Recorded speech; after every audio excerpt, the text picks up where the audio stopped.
Sul piatto la legge sulla montagna, una dote di possibilità per far tornare la vita nelle terre alte. Il ministro per gli affari regionali e le autonomie Roberto Calderoli arriva a Belluno, sotto braccio la norma, pronto a chiarire la sua recente dichiarazione. La montagna vive con lavoro e servizi, non costruendo fontane. Fino a che sono arrivato io non c'era il minimo monitoraggio, non ho quindi la certezza che quelle risorse date le regioni poi siano arrivate a livello dei comuni, né tantomeno come siano utilizzate.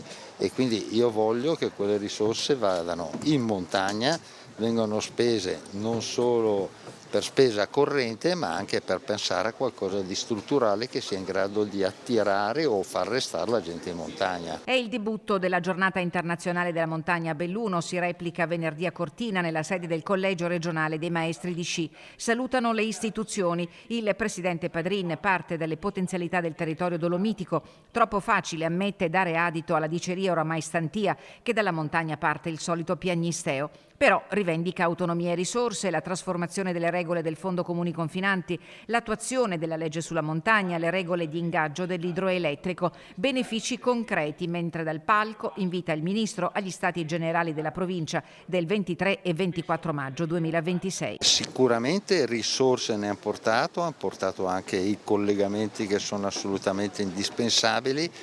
La legge ha cercato di venire incontro a quei servizi minimali per cui la gente resta o se ne va oppure può ritornare in montagna. A partire dalla sanità, dall'istruzione, la famiglia, l'impresa e i giovani che vogliono tornare nelle terre alte. Noi ci crediamo, siamo riusciti ad arrivare dopo 3 anni di percorso a questa legge. Vediamo adesso di metterla a terra e di fare produrre gli effetti desiderati. A sorpresa la prima a Belluno anche di Alberto Stefani nel suo ruolo di presidente della Regione Veneto, che alla Giornata internazionale della montagna rompe il tabù dell'articolo 15 dello Statuto regionale. È assolutamente importante riconoscere la specificità di questa provincia, la capacità di anche dialogare con le altre province. Proprio per questo abbiamo previsto una delega alla montagna, quindi ci sarà un assessorato che tra le deleghe avrà soprattutto quella della montagna, che dovrà quindi confrontarsi in giunta per valorizzare al meglio questa specificità.